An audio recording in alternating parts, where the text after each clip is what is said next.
Yeah.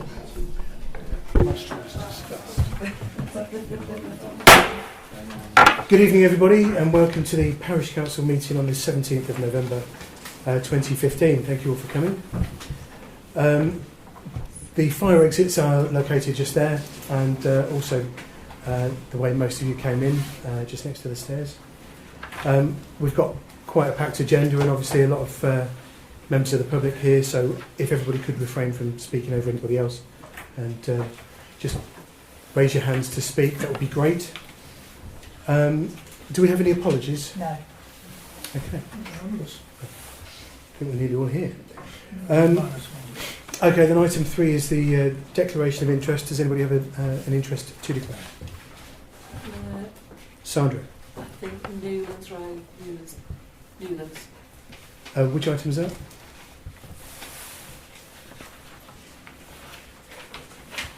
You talked about 11A? 11C. Oh, sorry, yep. Okay. Anybody else? No? Okay, thank you. Item 4 then is to sign the minutes of the previous meeting. Does anybody have any comments or questions regarding those minutes? No? Okay, can I get a proposal that we accept those minutes then, please? Stephen, thank you. A second? Jackie? All those in favour of accepting those minutes?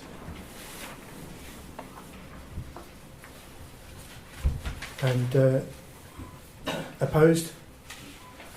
And abstentions? Jackie, Mike and Ian. Sandra, Mike and Ian. Yeah. Sorry, That's right, I've got the other woman on the council, I beg your pardon.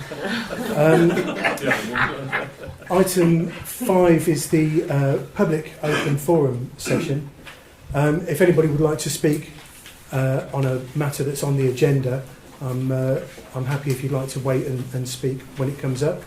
But if anybody has something they'd like to say now. Mike, yes?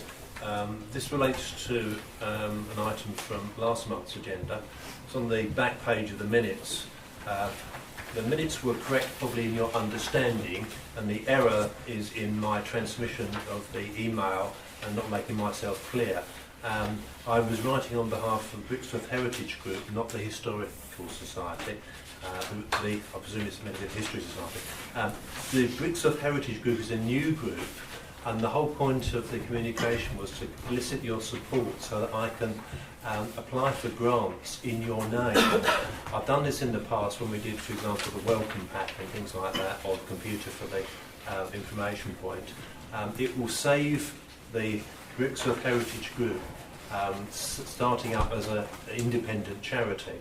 If I can apply for grants in your name for the Heritage Lottery Fund, for example, then any money that is awarded will be held in your account for the use of what is set out in the application. If we are successful, I'll spell it out to you. But that would be greatly appreciated from the people in the Heritage Group, rather than have our own bank account, which will be very tiresome to do that. So simply so I can apply for grants. Okay. So our involvement in that needs to be agreed at a future meeting. Not to cost you any money, but simply to open Yeah. your account so that I can apply in your name Okay, to various funds for that purpose. thank you. Okay, thank you. Anybody else? Rob, yep. Yeah, so Brixworth Juniors Football Club. Just want to say thank the council for actually finally getting around to Bertie draining the pitches up there. I mean, huge amount of rain we've had recently. The pitches have actually coped with it really, really well. The issue going forward is if we could get some kind of a slitting done at St David's, just to keep the ground opened up. Spoke to R&G, and they said it would be about £250 to do the whole of St David's. Now, Juniors Club got no problem at all paying for that, and perhaps we get, when the core things are all sorted out, we get a rebate next year on how much we pay for the lease up there, just so we can keep the maintenance on going, so the pitch is actually cope the amount of weather that's going to be coming over this winter. So it's trying to find some way forward that we can keep the maintenance going without you guys having an expenditure to start with, and then when everything's settled in the council, as it were, then perhaps we could get a small rebate or some money back. It's just an idea. The other one is we'd really like to get a container up there to store all our kit in, because our club is expanding quite significantly now. All the new houses coming in, a lot of new kids are starting to join us. We've got probably 200 children at the moment playing in various teams for us, and that's only going to increase with all the new housing. I mean, the school's going to get bigger, so we're going to attract more children from the school as well. So I don't know how much more capacity the school is going to have added onto it, but that's definitely going to come knocking on our door as well. So we've got no problem with, if we get permission to put a container there anywhere at St David's, will be fine. We've got no problem planting copper beech all around it to disguise it, so you can't actually see it in the summer or the winter. That wouldn't be an issue.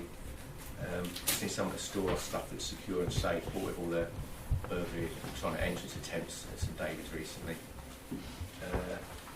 And the last one would be, with all the costs going on up there, of maintenance and all that going on, if we can get a long lease up there, then we can apply to the FA and get a huge amount of funding. And that funding would take a lot of the maintenance costs off of the council for the pitches up there. Because once if we get a long lease, just on even 2 of the pitches up there, we can get access to almost £500,000 worth of funding. I mean, the FA would go in, they dig the pitches up, they put drainage in, they do anything you wanted they thought was necessary, they could take care of, as long as we had the grant application forms filled in properly. So it's just trying to get that done, and we'll obviously submit this properly to you by letter as well, so just so you're aware of what we're hoping to achieve in the next year. Okay, thank you very much. Does anybody have any comments on that at all before we move on?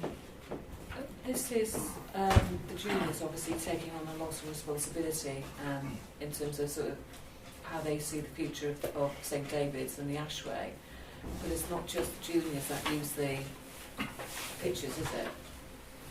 No. So No. just Yeah, is it fair to put it? well, yeah, is it fair to put it on the shoulders of the juniors? Well, I think that's a Actually, matter for discussion when it comes up on so the agenda. we could consider that when it becomes a proper agenda item. Yeah. Yeah. Of course. Anybody else? Okay. Can I just add to, as Simon? club secretary, I just need to reiterate Rob's comments about the fact we have 210 players obviously committed at junior football level from minis all the way through to under 18s. And as Rob said, that will increase. We get applications from parents and boys from outlying villages, Cretan, Spratton, Pixford. Okay, they don't have the amount. We have all the teams, and we support a lot of football around this area. We've worked out that we all know that them pitches are at capacity, and really we need to be thinking about what happens in another 5 years.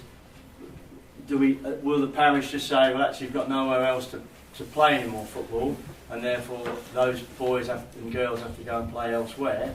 Or can we think about, is there any other land around that can be used for football? Because it will, as we said, those schools are going to increase capacity all around the outlying areas. The village is growing with the new houses being built. I can see in a couple of years I'll be having applications for about 250 to 260 footballers, okay, at junior level, and you will not be able to, we won't be able to offer them places because there's just not enough pitches to play. Okay. As secretary, I do bring it up with the league as to why we can't play games, for example, on a Saturday afternoon at some of the areas on the pitches, but it'll be purely down to not enough referees. There's certain elements the league won't have other games played at different times, so it is all Saturday mornings, Sunday afternoons. But if we played any more football on them pitches, they're in a poor enough state as it is now. And whilst Rob's right about the verti raining, we have had a game postponed at under 18 level at the weekend because of the fact that the pitch didn't drain at St David's on the adult pitch. That hasn't drained very well at all. Okay, so that game has been cancelled, and that will get worse over the next month. Okay. Thank you very much. Right, Mr. Chairman, Colin? please finish. I came this evening because I thought you were going to discuss the Millennium Garden, but there's nothing in the minutes from the last meeting, and there's nothing on the agenda this meeting. you were contacted by the PCC about Is this about the hedge? Yeah. Yes, there was no need to put that on the agenda because that's part of the standard maintenance. So the hedge is to be trimmed. isn't it? done, yeah. Okay. Yes, okay. Thank you. So sorry, Yes. just one last thing very quickly. 2 years ago, when we had the sad passing of Emma Henry, the football club raised some money to purchase a bench, and we asked if we could have that bench placed somewhere on St David's pitches. Yep. And I don't think we ever got given permission to place that bench on the pitch. Yeah. If somewhere, somewhere, if we can just think and consider that, whether it's a no or a yay, and we just got to think where it's going to be placed. Well, as I recall, and this is just off the top of my head, I think the parish council's response was pretty much it depends where you wanted to put it. Right. Okay. So. But there were also issues with, in the past, benches have been put there and had to be removed because of issues and kids congregated on and that sort of thing. So, Right. and I think in the past, I think probably near St David's Close there were some issues with benches before, and I think they had to be moved. Oh, so we have had benches there before, and Yeah, because as they far don't like as- loitering, the children Yeah, loitering around. Yeah. Okay. So do we go away and Have you revisit? have you bought them? No, not yet, because I mean, we knew. it may be worth thinking of, I don't know, perhaps something else. No, it's, Yeah, you know what I yeah, mean? I know, yeah. Yeah. I mean, it would be, it's a nice idea, but Sorry, I think there have been complaints, problems in the past. Yeah. Okay. I think Sandra, yeah. Yeah. They do put benches down Brampton Valley Way, don't they? Where you can cycle and run, and you often see a bench there with a dedication. So Yeah. that might be a. And I know they're around the reservoir. Yeah. And who gives permission for that? Do you know? Is that it's not parish? That's No, just no, yeah. Yeah. Andy and Water. Yeah, probably Andy and Water. Yeah. Okay. All right. Thanks. Okay, thank you. Thanks very much. Is there anybody else who would like to speak on item 5? No? Okay. Item 6 is to receive the police representative report. I've had 3 items that Joe Wright emailed over, but we haven't received the normal newsletter. So And correspondence, saying where it is. okay, and obviously we have no police representative here, so we're going to skip that one. If everybody's okay with that. Okay. Item 7 then is to approve the grant application from the Brixworth First Responders.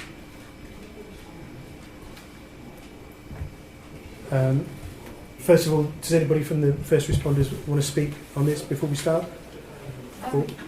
Yes. What we're trying to do is we're trying to get a third kit up and running, so that at the moment we've got 2 kits, one for basic people who are just trained to a basic level, and one who are trained to intermediate level.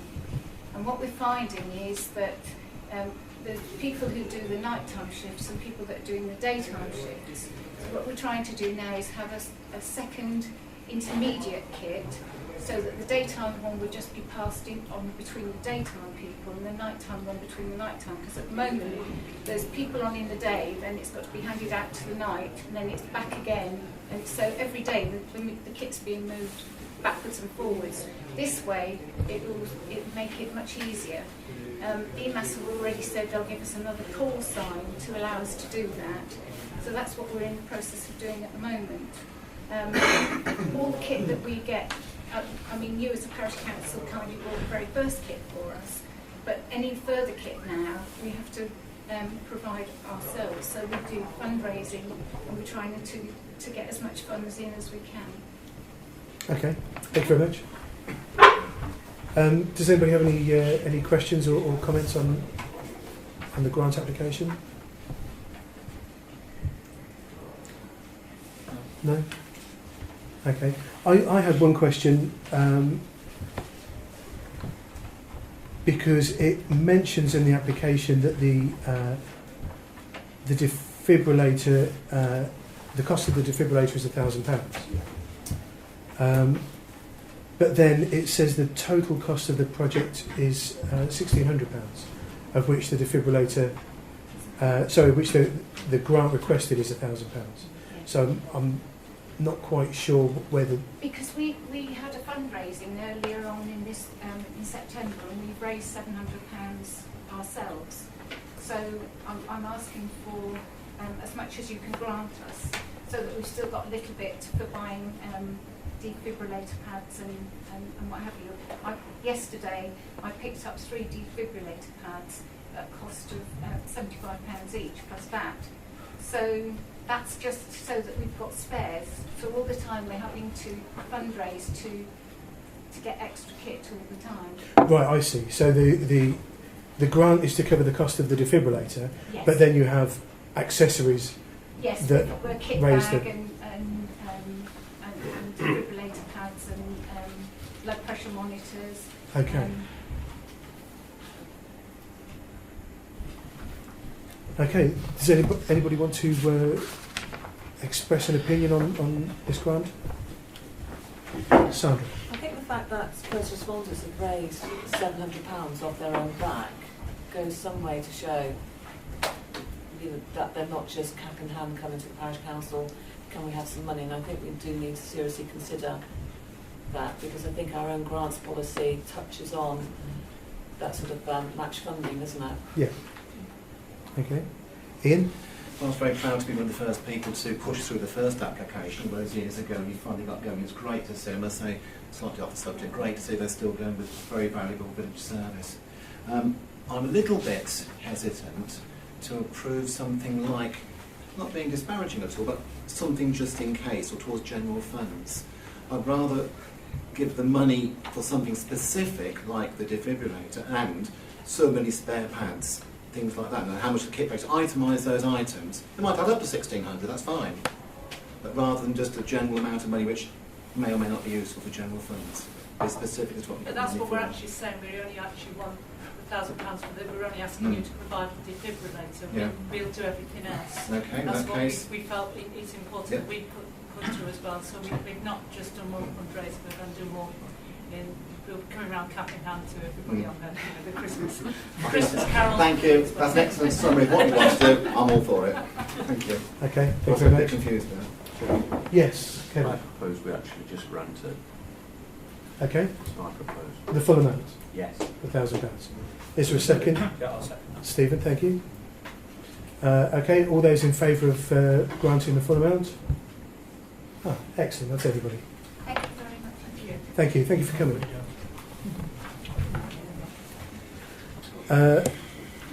Item 8 then is to receive an update on legal proceedings.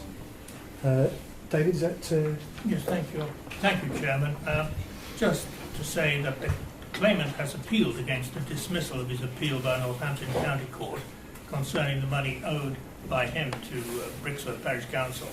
And this appeal will be heard at Northampton County Court on Monday, 21st of December 2015 at 11 a.m.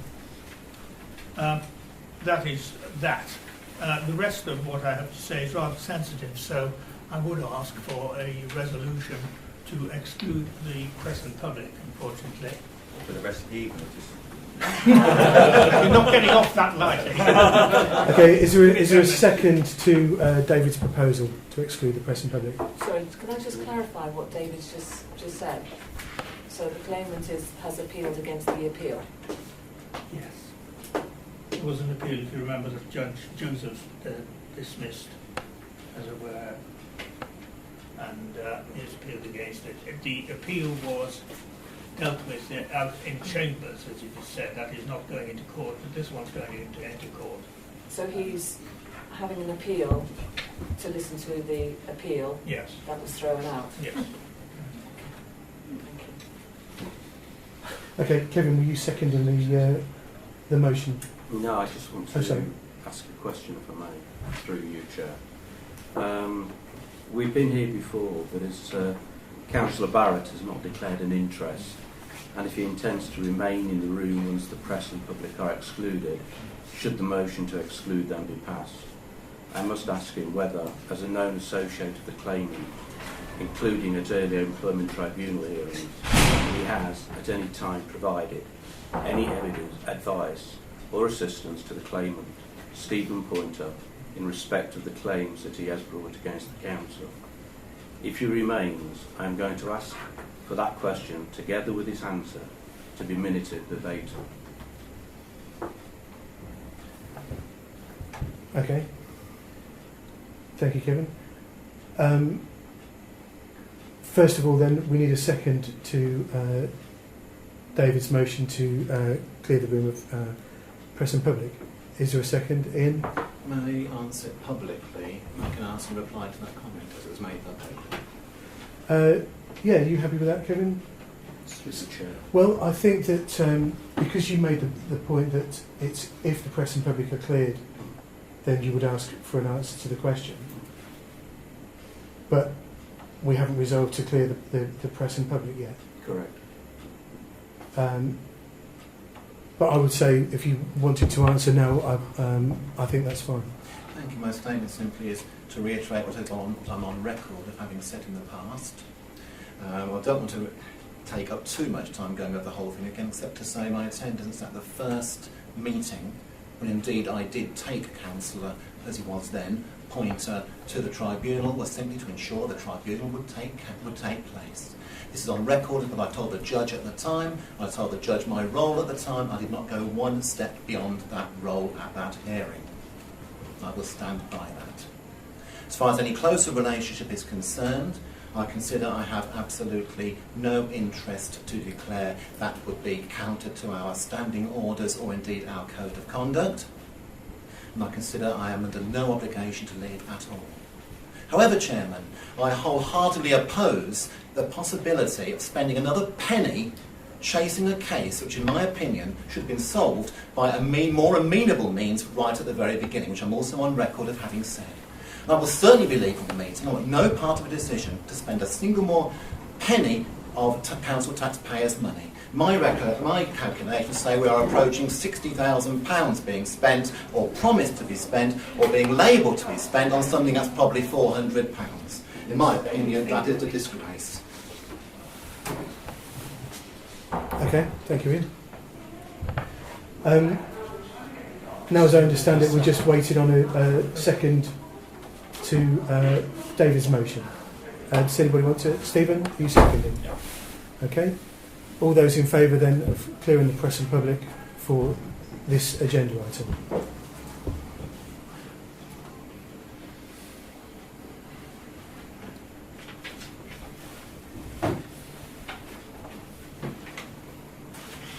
And those opposed? And abstentions? Peter, okay, thank you. Right, then the motion is carried, and I would ask the press and public to please leave the room for this. Would you please take all your personal possessions with you? Is there another proposed extension? We have got 8 here. Okay, I'll recount that in a moment.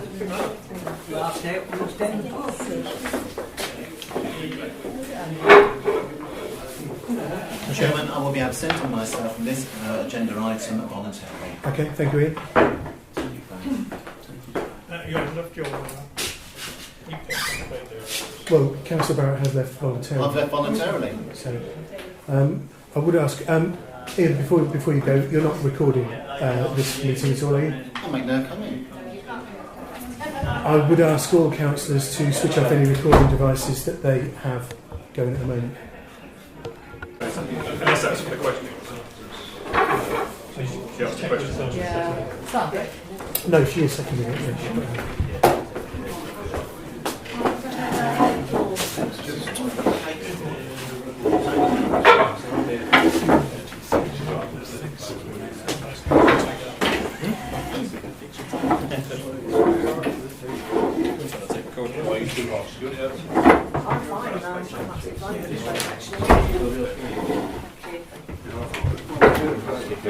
Okay, thank you everybody for your patience. Sorry about that. Chairman, I didn't answer the question fully. I was asked, was I recording anything? The answer is no. Okay, thank you, Ian. And no one else is going to have the privilege. If you'd like to look at my briefcase now, before I touch it further, you're more than welcome. I don't think that would be necessary. I'm quite happy to take your word for it. Thank you. On item 8 then, is there a proposal? Yes, Mr. Chairman. I propose that we reject the offer made by the claimant. Okay, thank you. A second? Sandra? Yeah. All those in favour then of rejecting the offer made?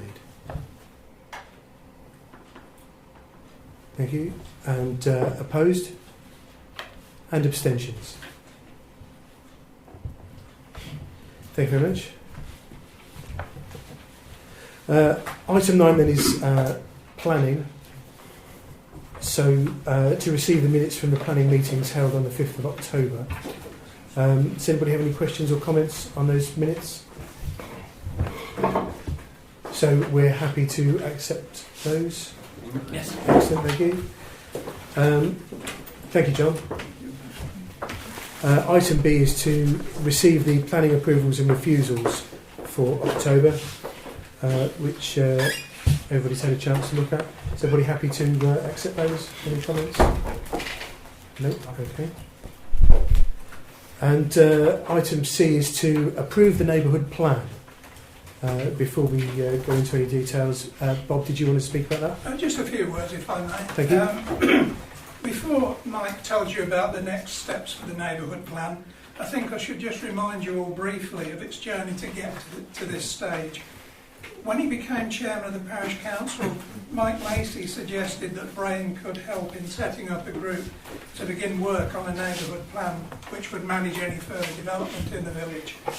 After nearly 2 years of necessary exploratory work, a few disagreements and a few diversions, we launched a newly mandated we launched the project with a newly mandated group in April 2013. What you will be presented with now is the culmination of that work. Several of you have been actively involved in the group. As Vice Chairman of the steering group, I'd like to thank Mike Lacey, David Parnaby, Ian Barrett for their wholehearted cooperation in the project, and Kevin Parker for maintaining a close watching brief in his role as a district councillor. And thanks to any previous councillors such as Malcolm Roos, who are no longer with you. You've all found the time over and above what you usually do to contribute to the project, which reflects the views of the community at large, and that time is appreciated by everybody. We know it's often in short supply, so we'd like to say thanks for that.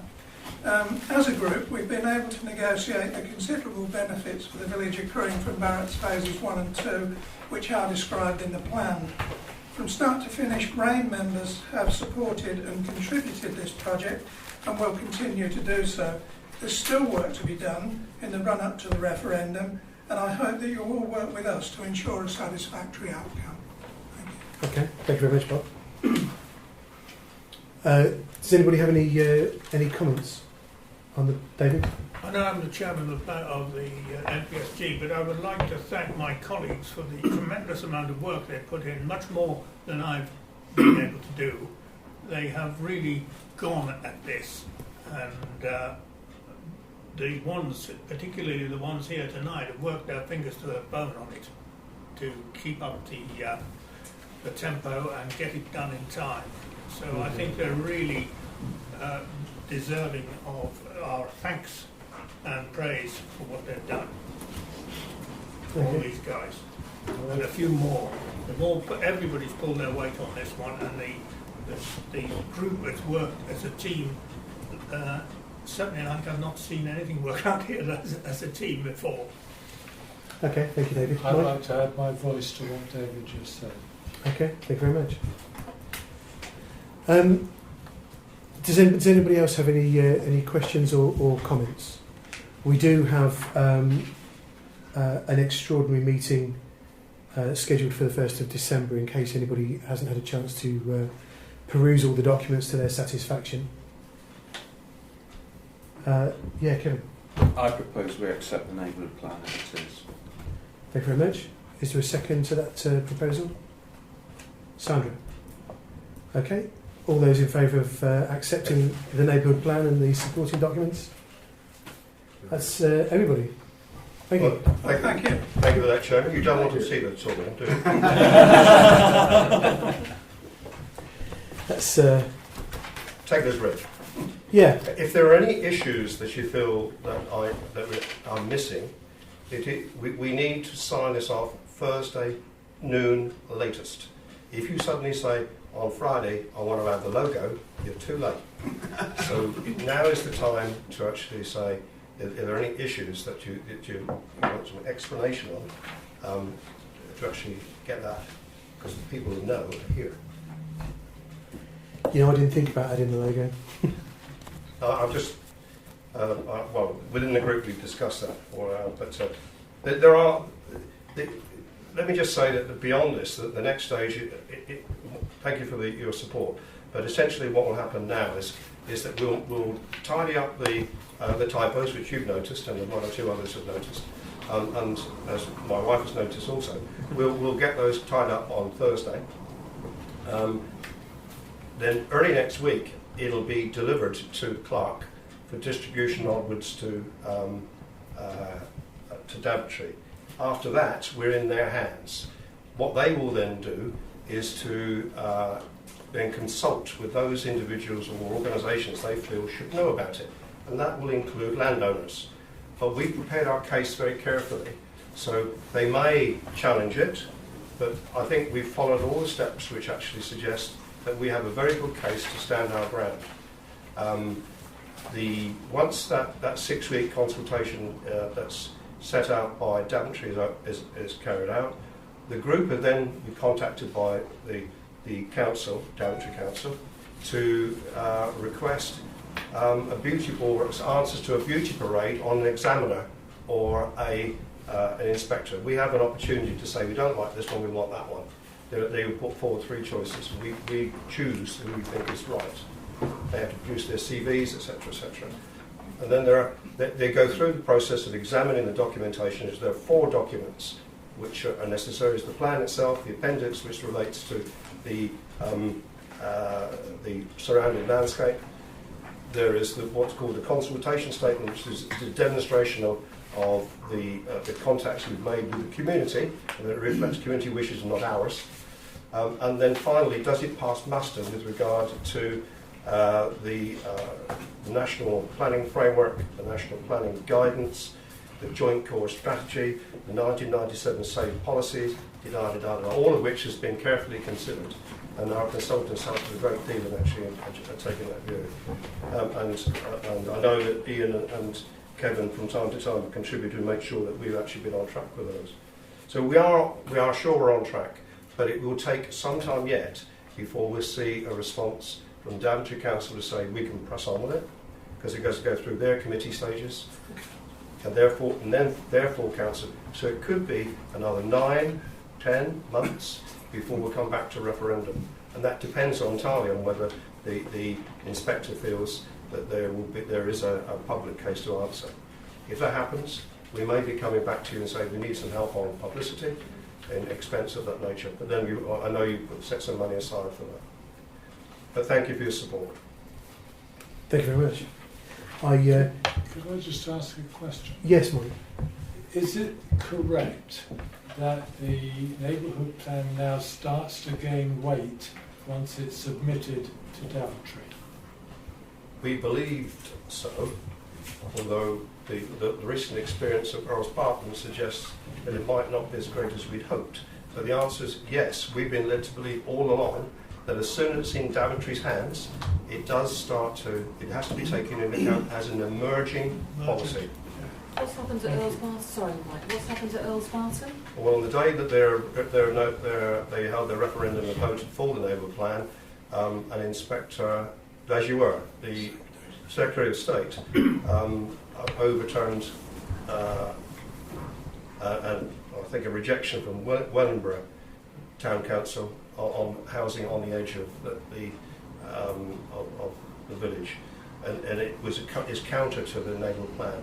However, unfortunately, the case that the Secretary of State used was that Wellingborough Town Council doesn't have a 5-year land supply. So therefore, that takes precedence. In Damage's case, they do have a 5-year land supply, and they have already planned for and accepted plans for sufficient housing in the rural areas commensurate with the joint force strategy. So on the face of it, our plan has much more chance to succeed than Earl's Partners. We're reasonably confident this will go forward as it stands. Okay, thank you very much. I did have a couple of questions, but they're more to improve my understanding of the document. So I'll ask those privately rather than take up time in the meeting. And I do have a couple of, as you said, typos, but they don't change the document materially. So I'll email those across at a later date as well. By Thursday. Yes, yeah. When I say later, I mean just not much later.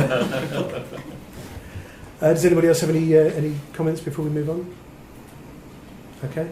Well, thank you very much to everybody who's contributed to the neighbourhood plan, and thank you for coming this evening. Item 10 then is the bank reconciliation and the sheet in front of you. Thank you. Cheers, Frank. Thanks, Bob.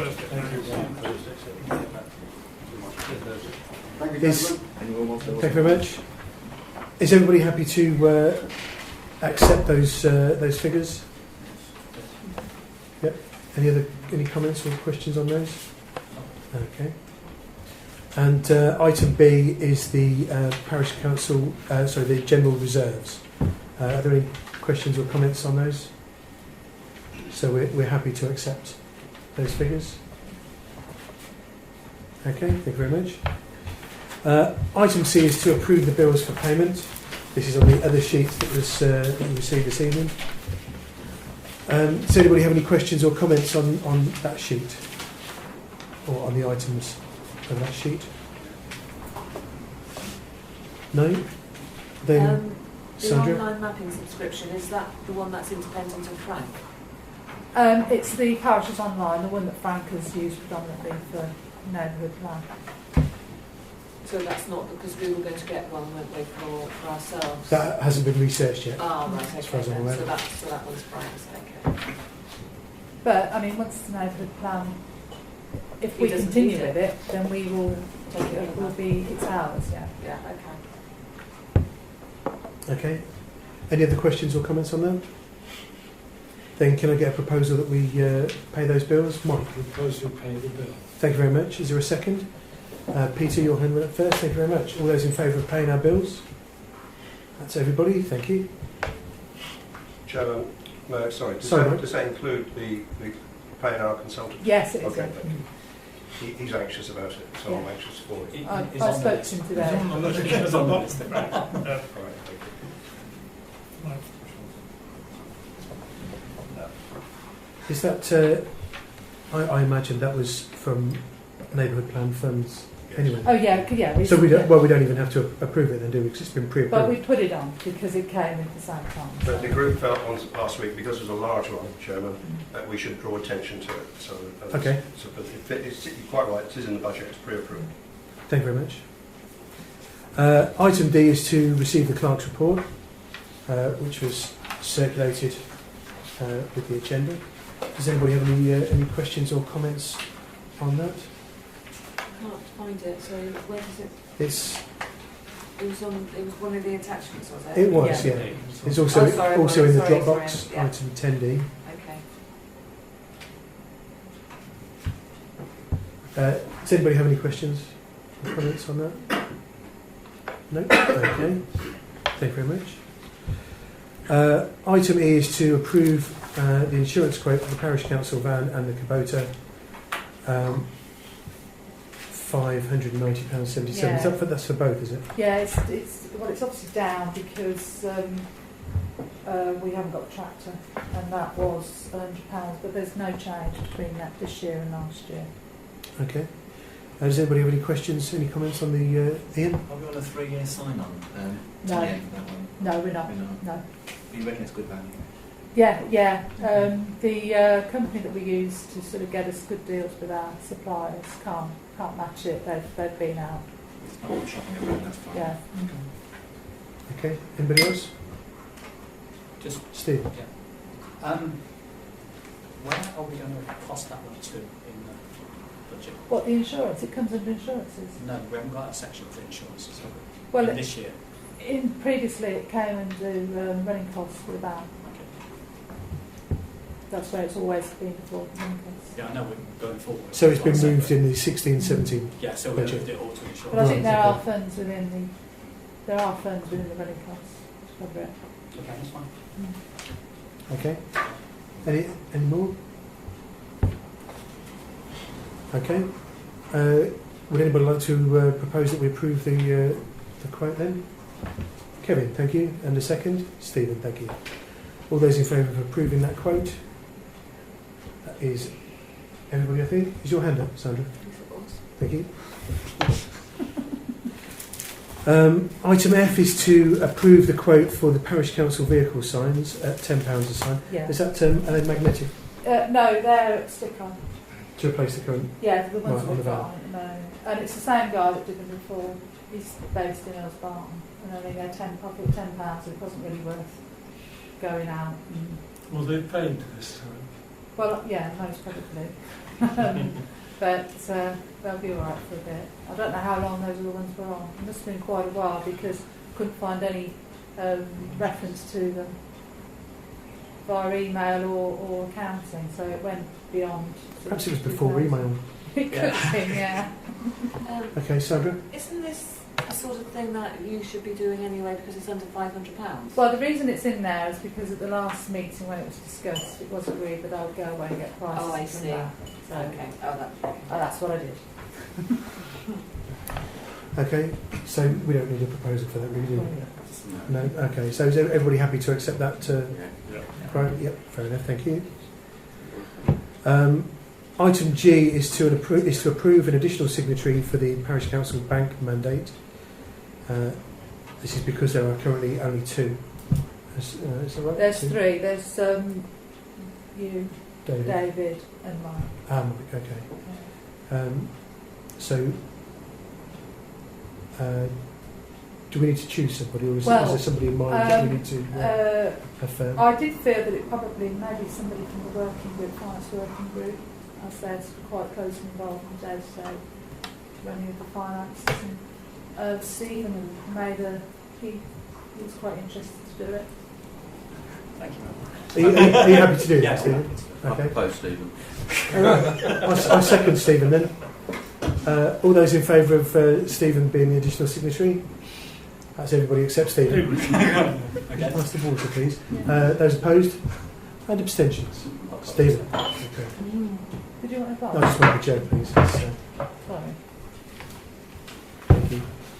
Item H then is to approve the tender for maintenance of the Ashway and St David's recreation ground. That was a beast. I've got a little bit extra to add to it as well. Oh, really? Yeah, because R&G, in their quote for mowing, when I sort of went back to them and spoke about it, he'd only quoted for the gang mowing of the pitches. He hadn't quoted for the mowing around the edge. So that's on top of what he's quoted for St David's. It's an extra £849.76 for the 28 cuts. Hang on, the edge is 846. 49.76. Okay. And the Ashway perimeter is £652.16 to add on to what's already there. It's still less than CGM though, isn't it? Yeah, but then when you look at, then you go down, it swings and roundabouts because you look down at what he's quoted for. No, his I'm stuff. just Yeah, looking for the at the mowing. It's Yeah. still less than CGM, isn't it? Yeah. I mean, I know his total price is more expensive than CGM. Who's CGM?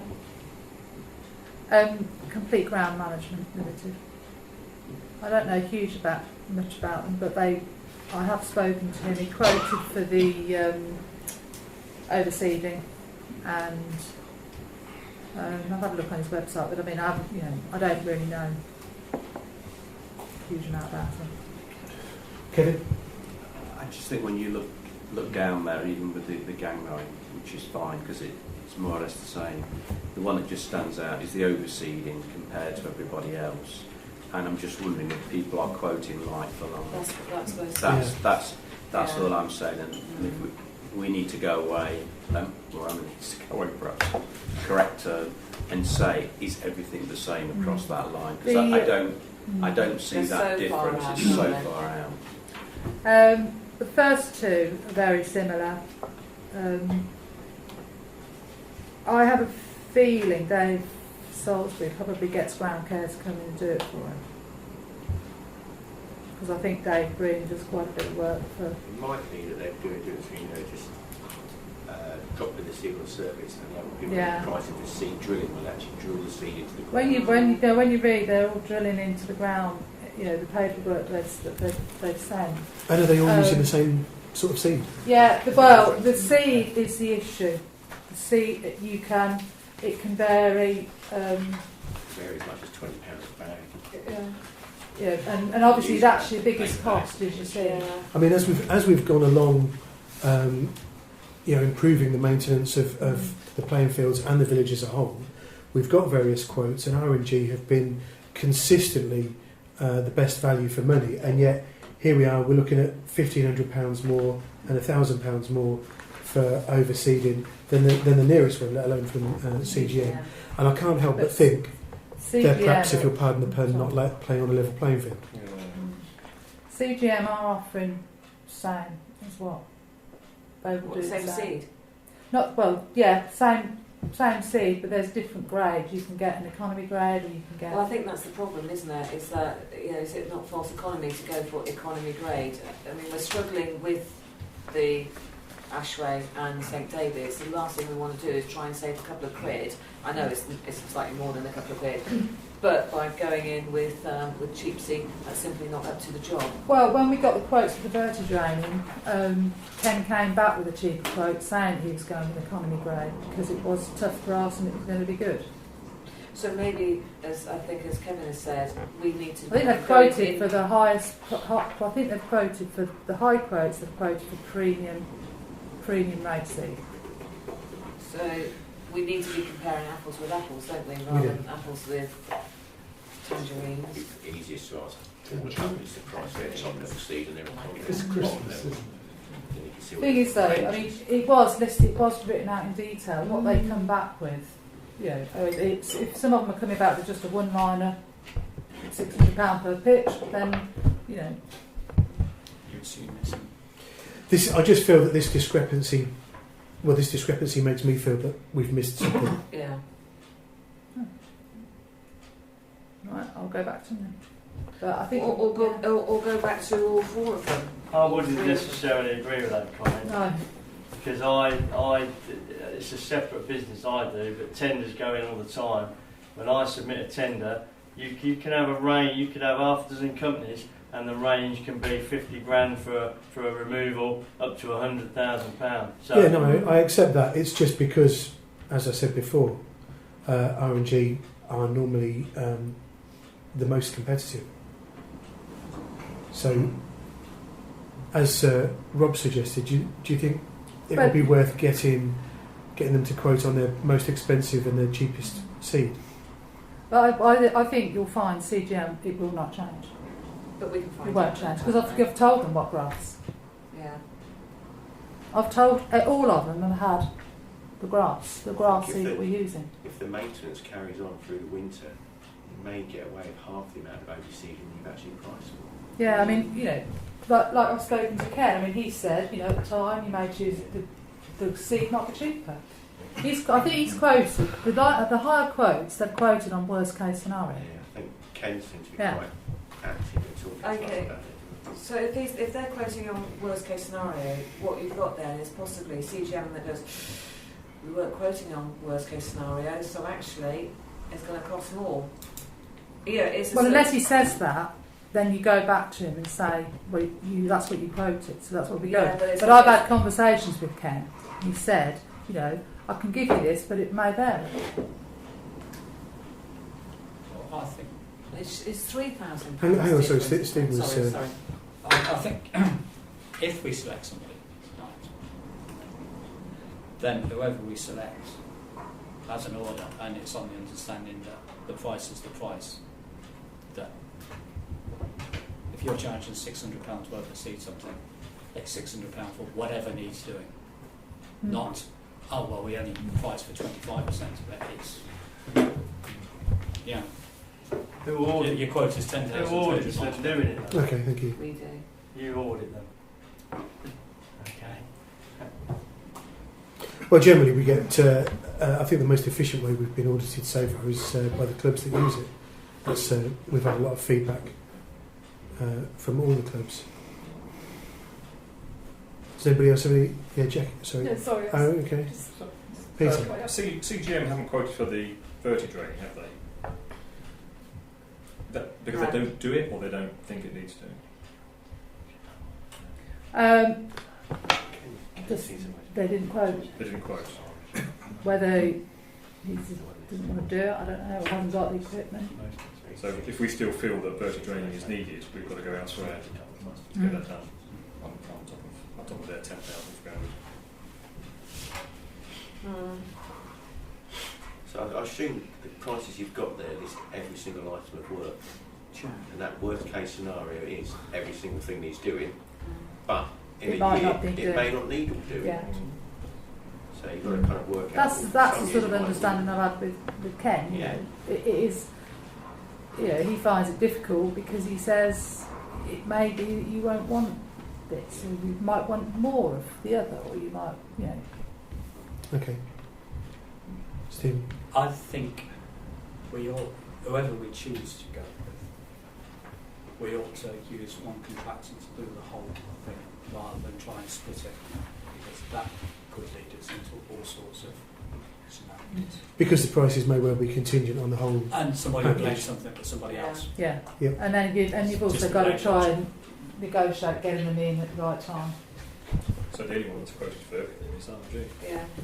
It Plus is. an extra one because he's actually put in selective spraying as well as the total weed control. So that's instead of. No, both. No, So there'd be but total for weed both control, of but them. then every 2 years he might do selective. So that definitely is what it's isn't it? Yeah.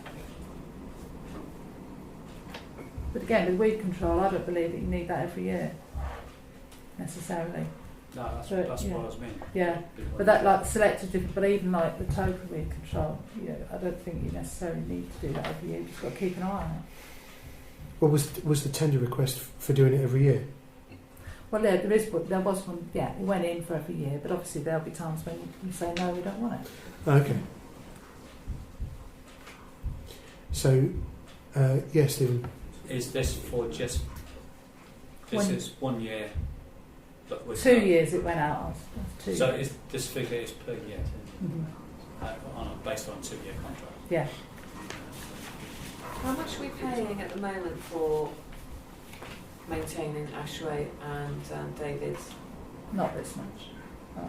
But any ideas how much? We're probably grass, probably 3,000 near enough, isn't it? And then about 5,000, well, just under 5,000 on the actual maintenance, which is So what we we're paid Dave Salisbury. So I'd say probably about 8. 8,000, and we're certainly not getting nine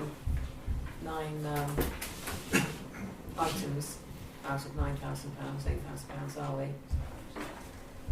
Well, not for 9,000. No. No. Well, because the first drain's been on top, we've agreed to pay that tonight. Yeah, that was for a lot less. I mean, in this year's budget we had 7,200. What I'm thinking is that it looks like an awful lot of money, £12,500 a year, but how much are we spending already, and we're not actually getting all of these items, so it's not as expensive as we think it might be, because we certainly do not get all of this done. But I don't think you get anything done that with a grass cut. I don't know how much the gang mower rate is in there. I don't think there's any winter maintenance goes on at all in previous years. So if you look at the gang mowing costs, that's probably what's happening up there. You're paying on the overseeding at the end of the season, of course. Well, this is the first year we paid for mowing because it was normally in-house mowing that we did on there, but this is the first year we've actually had somebody, external contractor mowing for us. You can tell it's much better service. Better equipment, better cut, yeah. So are we saying... The only thing, sorry Sandra, the only thing that concerns me was it, you Rob mentioned slitting earlier on, which isn't obviously on here. No. So if it is necessary, then that's an additional cost on top of this. But then you'd have to work out how many times you want to do it a year. Or the slitting replaced on the leaves. We've got air rate pitches. That's the same thing. Yeah, slitting, same as aerating. Okay. Verti drainage. So it's a difference in terminology there. Verti drainage is like deep Deep aeration. is, yeah, it's smaller, yeah. Slitting is like the top 3 or 4 inches. Same as aeration. And that cost is per aeration.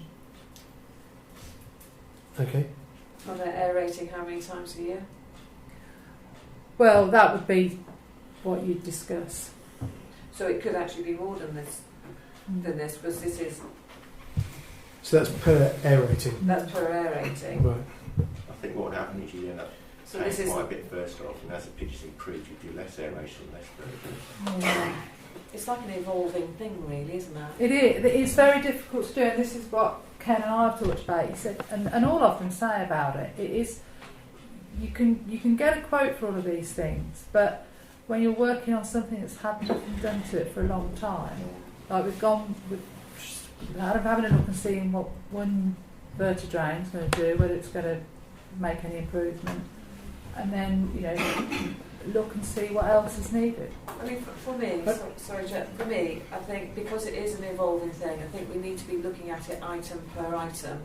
So, for example, repairing the goal mast at St David's is 310 compared to 360 compared to 680, and you just have to go through it that way rather than the annual cost is going to be, because we can't finger an annual cost at the moment, can we? Well, it's difficult to completely pinpoint it. Yeah. Okay, I would like to suggest then that because of the relationship that the parish council through the clerk already has with R&G, that we provisionally accept their quote, by which I mean if you sort of discuss with R&G that we may be fluid in our requirements. We like most of their prices, and we also appreciate the advice that we've been getting. So if we budget around this sort of amount for the maintenance, and then obviously endeavour not to spend more, but maybe cut out various things that perhaps don't need doing every year. So over a 2-year period, it reduces. Yeah, I don't know what anybody else thinks of that. It's just a suggestion to try and I think, move it forward. Sorry, I think it's really important to work really closely with the users, the football clubs and whatever, because they're there, aren't they? They can see what's happening. No, because the verti drainage had a huge impact already.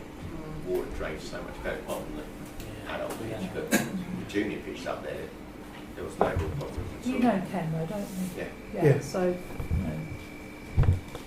And Mike, obviously you mentioned that the verti drain had made a...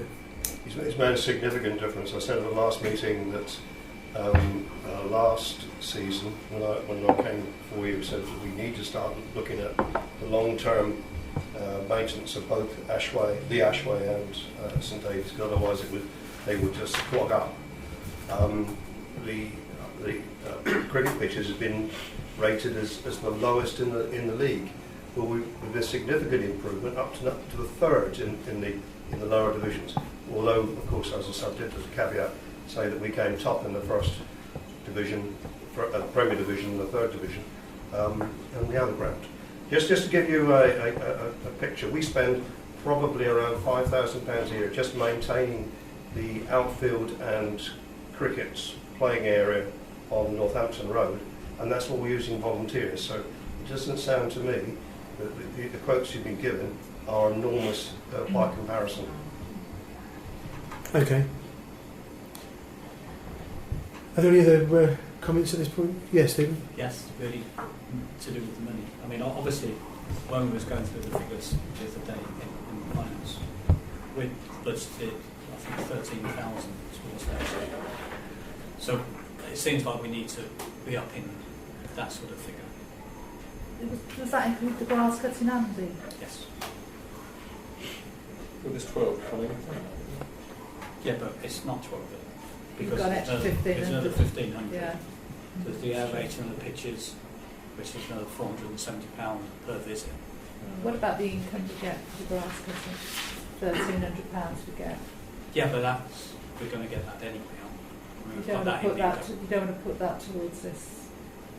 Well, we've split that onto the income for next year, so, because we haven't taken that into account previously.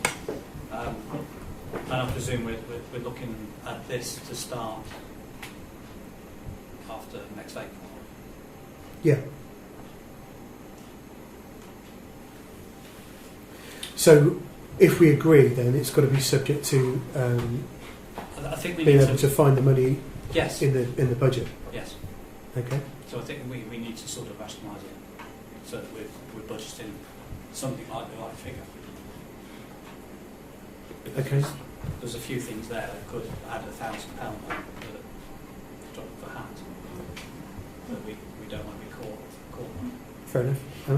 I mean, I can, if you do want me to speak to RNG, I'll speak to him and explain where we are. And just see what he can do. Well, I think one of the things that we've learned since we started looking at improving the ground maintenance is that it's a very fluid process, and one thing leads to the next thing, or maybe negates something.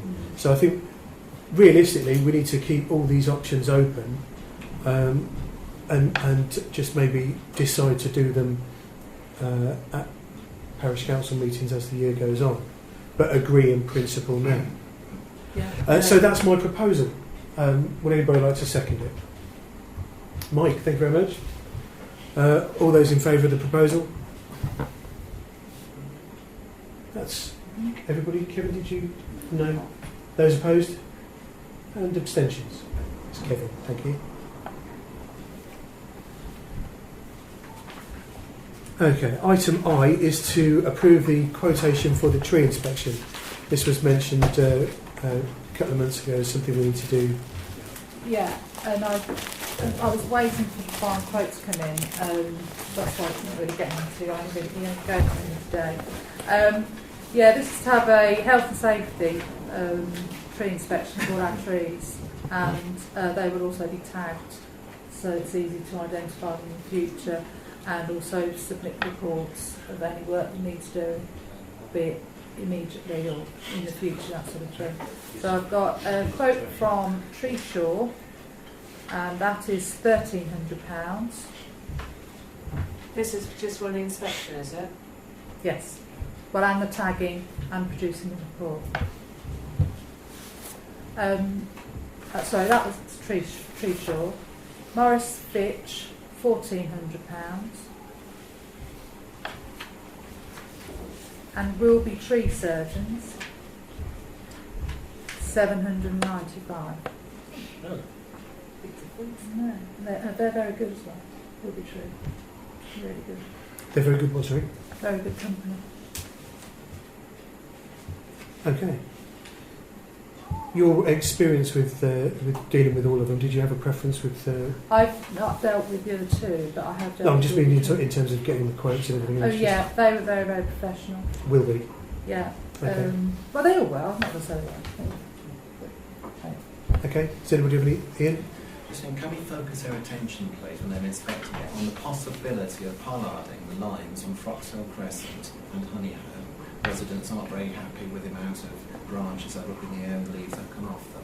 It could be an answer or an option for us to consider later. Perhaps they could consider that as they go around. It won't cost something else. And we can decide perhaps what to do with that. Okay, thank you very much.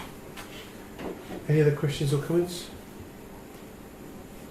Then in that case, I would like to propose that we accept the quote from Wilby Tree Surgeons. Is there a second? Jackie, thank you. All those in favour? That's everybody, I think. Is your hand up, Stephen? Yeah. Excellent, thank you. Thank you for coming.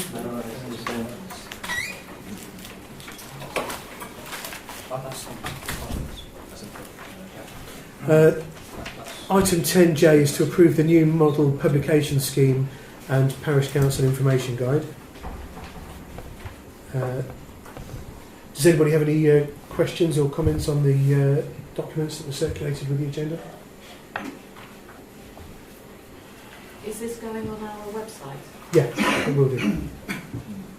The current one we've got is out, well, it's been updated with this one, so this is a straight.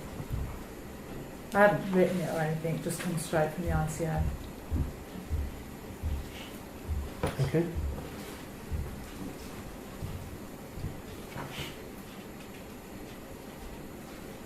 Would anybody like to propose that we accept it? So, oh, sorry, Jackie. I'll propose that we accept it. Excellent, thank you, Jackie. Is there a second? Peter, thank you. All those in favour of accepting those documents? Thank you very much. That's everybody.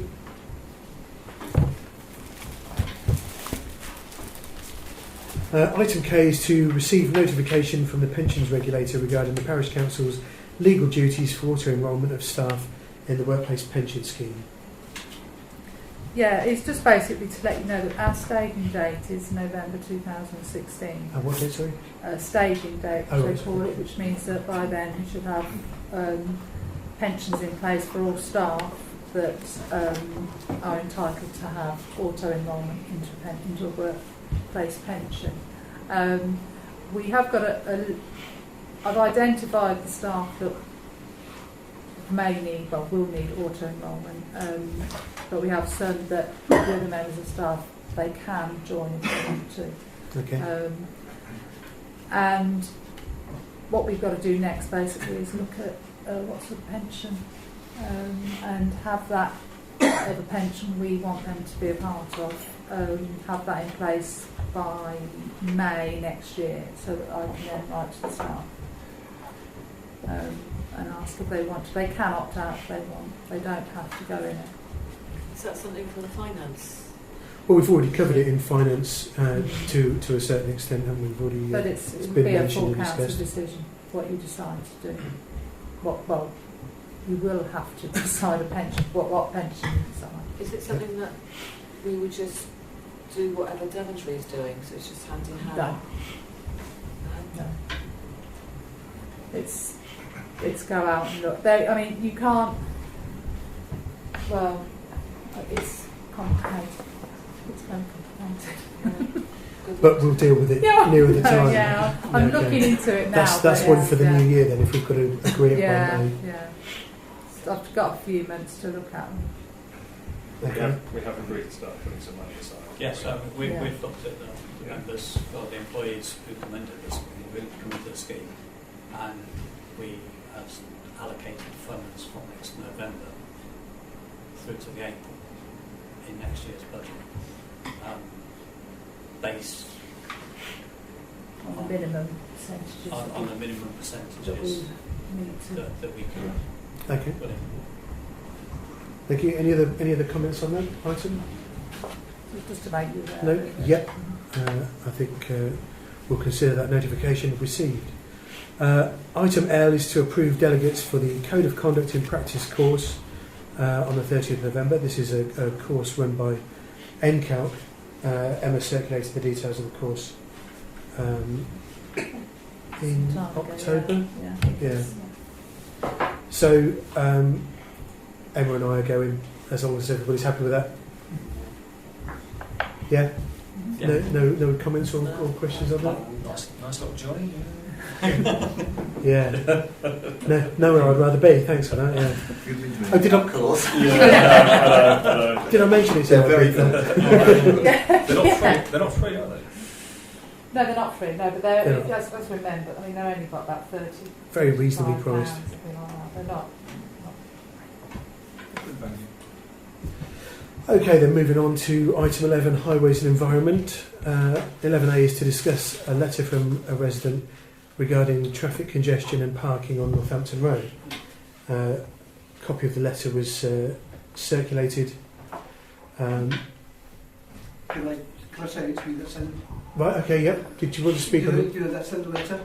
I think the letter is probably self-explanatory, but I ought to really highlight the fact that congestion and parking actually on Northampton Road is worse early mornings, evenings, and obviously weekends. I mean, if you walk down there actually during the week, a weekday, totally different environment. But the issue I try to point out actually in my letter is any residence that's got any driveways, the parking is so tight up there, you try to come out in your driveway and you just can't see the traffic coming up and down. And it's only going to be a matter of time before somebody pulls out of their drive and hits something coming down or even going up. And I think obviously as the village grows, this situation is going to get worse. And I think I even mentioned that in my letter. There's certainly been one car parked there and it's been there for 2 or 3 months. And further down the road, almost opposite to Brixworth store, you regularly used to see cars actually for sale with, you know, with a sign on the windscreen. I'm not sure whether any of you guys have actually seen that as you walk up and down. Yeah. And I think just generally, you know, the congestion between Spratton Road and Lesson Road is really getting bad. Yeah. And I've got a study that is almost opposite, actually Lesson Road. And sorry, not Lesson Road. Yes, that's the Lesson Road. And cars park on either side of the road. And actually, when mums are trying to take their young children to actually school with pushchairs, they just can't get around the cars. They have to go out on the road to actually get around the car. And again, that's obviously, you know, in my opinion, it's an accident waiting to happen. So I don't know whether any of you guys have actually noticed the problems actually with that road. And even the glass verges that has just been recently actually relaid actually with seed, they are prone to people parking on those glass verges. They're actually churning up the to glass verges. And of course, you are getting dog fouling there as well. Any piece of grass actually up there, which is open to that. So I just really wonder what your guys actually thoughts and. Okay, thank you very much. Is about does anybody have any comments on the letter? Or Sandra, yeah? Soluble problem. Sandra? David wants to speak. Well, no, because you had your hand up, so I'll give you precedent, priority. Okay. I think this is something that could be discussed with highways, with Ian Boyes, because he will certainly have an opinion on a lot of this, these ideas. So, for example, you know, taking the grass verges away, making them into parking bays and stuff like that. But I mean, I'm not sure whether there's room actually for actually parking bays with the 2 lanes of traffic. And you know, that's the reason why I made the recommendation. I mean, either you've got to think about parking permits, or else you've got to think about perhaps a one-way system. Yeah, I mean, it's definitely a topic for Ian. I think it would be quite nice if it almost became another agenda item with and inviting Ian Boyes to discuss these issues, because they are at that level, aren't they? Okay. I think we can have opinion as Highways Warden. I can have an opinion, but wouldn't like to express that without Ian being here. I can only imagine what he would say, but I wouldn't like to say on his behalf. Okay, in the meantime, would you mind if we forwarded your message to Ian Boyes for his consideration? Yeah, that's fine. That's fine. Okay, thank you. That's fine. And then maybe if we took, it's Mr. Chapel, Mike, Chapel, his email address, then if Ian is quite happy to respond to you as well directly. Yeah, okay. We can do that, can't we? Was this sent via email?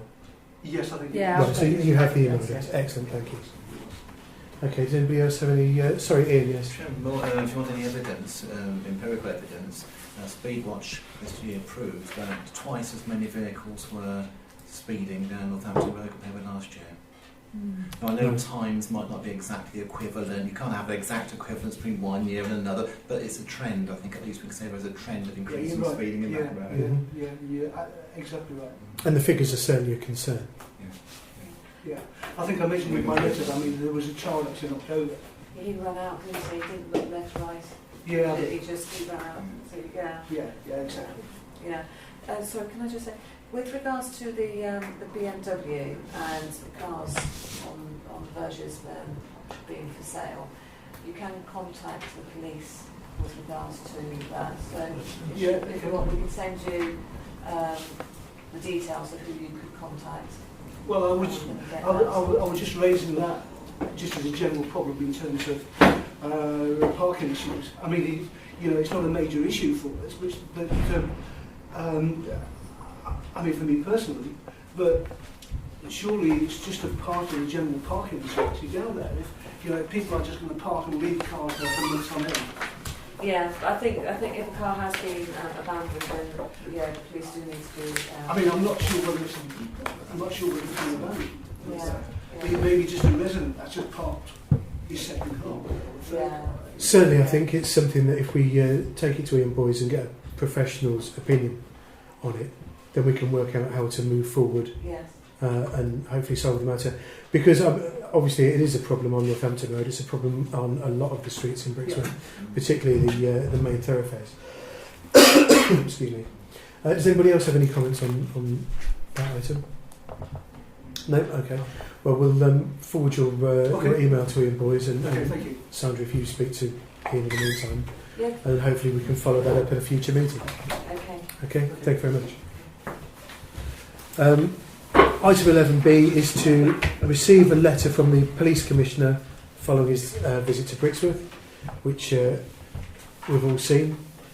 Does anybody have any comments or questions on that? He probably resigned.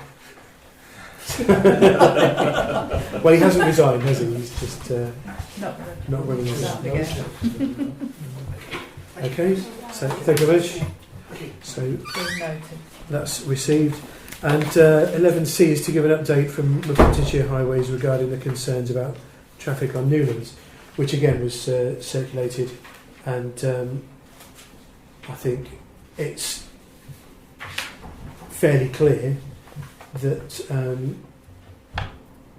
the solutions are down to individuals to put in place or not as they see fit, and certainly I think the respondent doesn't seem to believe the problem is as severe as the resident made out. Does anybody else have any comments or questions on that point? No? Okay. Has the lady who wrote this, has she been sent? She was sent after it was discussed at our meeting.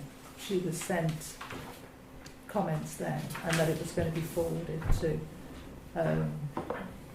through the Highways Warden. So now once it's come here, then I'll send it. But it did say, the original email did say that these are comments for the parish council, yeah, not to be forwarded directly to the verbatim to the resident. No, so I'll have to sort of, well, word Yeah. it so that it's not verbatim. So dismissive. yeah. I mean, I think in a nicer way. I'll soften it. I think it is fairly dismissive, but It is. equally speaking, personally, the responses all seem perfectly fair and reasonable. So, okay. Does anybody else have any comments on that point? Okay. So I'll respond. Yes, please. Item 12 is to discuss improvements to the Brixworth Cricket Club store at St David's and to approve the installation of new doors and a security alarm, which is the reason you're still here, Mike. It's not just that, it's everything else is here. Your colleagues have all deserted you, it's very well, telling. that's normal. Well, I would just like to say that the last meeting I made the point that there had been two security breaches at St David's, and that we wanted to install an alarm. I contacted the clerk to give the details of what we thought we should do. You came back and said that in your opinion, or your groundsman had recommended that the gates, the doors needed replacing as a first step.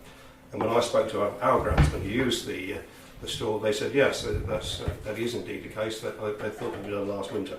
So I'm here really to try and find a way forward with this. We're quite prepared to pay for the alarm, although we hadn't bargained to be considered to have to replace the doors, which after all you rent to us. Mm-hmm. So what I hope that we can do is to work together on trying to improve the situation. Perhaps we can investigate replacing the doors, work out the cost of that, and then revisit it. We are quite prepared to pay the cost of the alarm system. Okay, thank you. As I understand it, Mark and Donald can replace those. Yeah, well, doors. Donald made our doors on our. I don't know if he's done the football one yet. I think he did made the football ones. I think that was probably what he did a couple of years ago, and then cricket. And they're pretty strong. I mean, they're very good doors. I mean, they screw them in with massively long screws and stuff. And I've got a feeling that the ones certainly the ones he did for us, materials came in at about £400 start to finish. He even had a new frame on it and everything else. So, but that's just a rough. I mean, I can get a proper cost from them, but certainly wouldn't be any more than £500. Which for 2 double doors. Any more than what? So £500. Yeah. Right. 2 double doors is pretty. At the strength of that. I mean, obviously our doors weren't opened at all. I don't know what sort of padlock you've got on. I don't know if you've got the same as us. I can't tell you that. It'll be security alarm approved by our insurance company, is all I can say. Because I'm just wondering whether that might, in the first instance, that might prevent anybody getting in.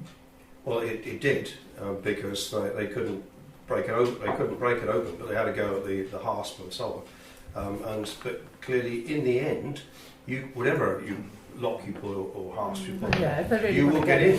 Yeah. And the gear that's in there is valuable, and we want to protect it. So hence the reason why we must address it. We had a break in at in Northampton Road last winter, and so in later this month we shall be installing alarm systems plugged into the police on the cricket pitch on Northampton Road. So that will restrict to some degree access for members, but we think it's necessary because of the way things are today. Just got to plan for it. Okay.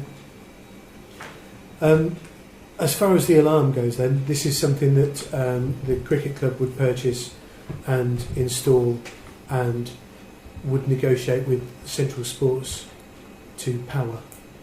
Yes, we would need a trickle feed through from Central Sports, but critically and there's already a line through it, just that it isn't connected. We would undertake to address that, although the clerk has volunteered to make that connection also, but clearly we can work together on this. Okay. And would the alarm remain the property of the cricket club? We'd donate it to you if you like, but I think it would be. I guess if you say, well, are you going to maintain it? The answer is yes. What I'm actually saying is, if it goes away, is it going to leave the shed in a worse state than when it was put in? Don't follow that. Sorry. Well, if you have an alarm installed, and then you decide you no longer want to use that shed for whatever reason in the future, and the alarm is then removed, does it compromise the No, not shed? at all. No, it'll be on some sort of solenoid, and if the door is breached, the alarm will go off. Just a switch. Okay. Sorry, David, did you want to... I said just a switch. Just a switch, yeah. Okay. It won't be very sophisticated. It'll just be an alarm at the allowed one. If it goes off, who will be responsible? We'll have to nominate key holders to go to it. Jackie? That'll be our responsibility. Sorry. I have real concerns about a loud alarm. We've got bungalows all the way around there. And your house. And my house. Specifically. And specifically, whenever there's a problem at Central Sports and somebody knocks on our door, I don't want people knocking on the door at night. But more concerned about the bungalows because there's a lot of elderly people around there. I understand. I think it's right that you should allow for that and put a sign on the door saying this door is alarmed and it is connected to the police, stuff like that. Anything that prevents, makes people think twice, because most of these break-ins are trivial. Because obviously prevention is the goal, after all. Yes. I'll say I've got an alarm at work to connect to the police, but it also dials for office members at the same time, so we can go straight there and turn it off, so it doesn't annoy people. So Certainly this building, it doesn't cost a fortune. So you could set it up. If you go to the police, you set up so it rings you and someone else nearby. They're there in 2-3 minutes to turn it off. Okay. A big crowbar. Does anybody else have any comments or questions on this point? No? Okay. What do you want me to get a price on replacing? Yeah, I think... I mean, they are if they go another winter, they rot, they start rotting from the bottom. Certainly, I think if the doors need replacing, they need replacing, and if Donald and Mark can do it, I would say, all right, I propose that we approve the purchase of materials for Mark and Donald to make new doors up to a sum of £500. Is there a second? Stephen? That's exactly the figure I was. Excellent. Great minds. Or the other one. All those in favour then of the Did Stephen second it? purchasing the doors? Those in favour of purchasing the doors? David, is your hand up? Sorry? Yes. Yep, excellent. Okay, that's everybody then. Thank you very much. As far as the alarm goes, sorry? It's all right. I don't object in principle, but it depends on the type of alarm and how quickly it goes off after being activated and various other things, so that it doesn't cause a nuisance. Okay, Chair. Perhaps then I'll take Jackie's point on board, and we'll revisit that with the security company and come back with a suggestion which actually addresses our concerns. Okay, that'd be great. So we'll defer the agreement of the security alarm to a future meeting then. If everybody's happy with that? Yep. Okay, thank you. Item 13 then, 13A is to receive the minutes from the Media and Communications meeting held on the 21st of October, which was circulated, I believe. Yep. And is everybody happy with those minutes? Does anybody want to make a comment on those minutes at all? No? Okay.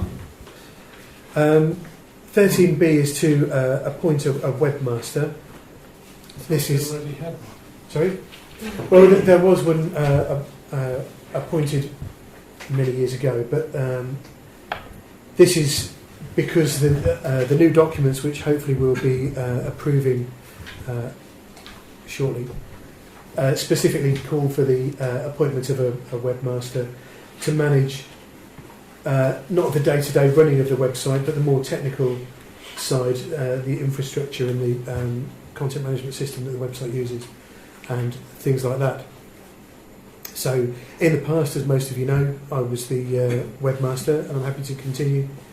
But if anybody else would like to go, let them speak now. Okay.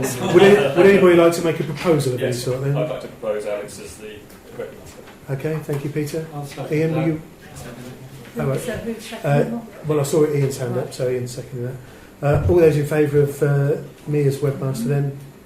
That's everybody. I'll go along with that. That's everybody. Thank you.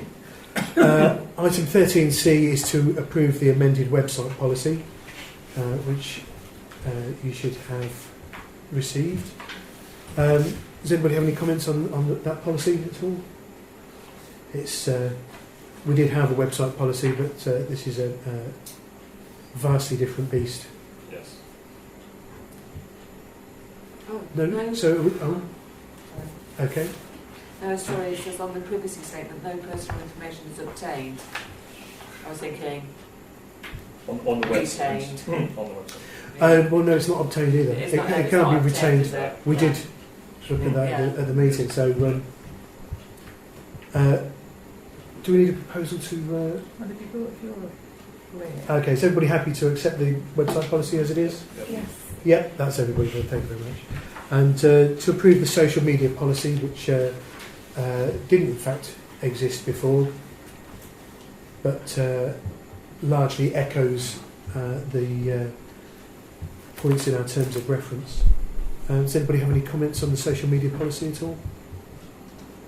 Okay, then can I take it that we're all happy to accept the social media policy? Yes. Lovely, thank you. Item 14 then is to receive an update on the civic amenities list. Is that you, Jackie? Yeah. Thank you. I've got all the paperwork now, and just briefly, we, as a parish council, we can nominate as many properties, buildings and pieces of land as we choose. However, having said that, paperwork for the nomination is quite complex in that it's not complex, I suppose, it's a lot more long-winded. So you have to fill in these 3 pages in quite a lot of detail for every property that we can nominate. So I think really, if anybody wants to really look at it, if you go to My Community Rights, it's all in sections on there. You just click onto it, just Google it, click onto it, and it gives you all the information. It's quite straightforward, really. So we can, as parish council, as I say, we can nominate as many buildings as we like, but we need to decide which ones, I think. You have to actually, you can't just say a pub, you have to nominate the pub because the owners have to be informed that we've nominated them. So, I mean, further on, I think there's some discussion about the, what's the building? The building about the Shore Start building. Yeah. That's coming up next. And then we could nominate the Shore Start building, but then Northamptonshire County Council would have to know about that. So there's quite a lot of information, and I think also we probably need to do it. It needs to be done in conjunction with the planning group because there's lots of issues about boundaries as well, about where the boundaries are, and I just thought it's a bit outside of my knowledge. Okay. But the forms, we can fill the forms in. It needs a few people to do it, to make sure we've covered it properly, maybe a couple of people. But as a parish council, we need to come up with a list. Right. Okay. So, Mike. Is this the same as the community right to bid? It is the community right to bid. It is? Yeah. Right. Which so David and I need to work on. realistically, it should only include buildings that we would possibly want to bid on. Yes. If they became available or whatever.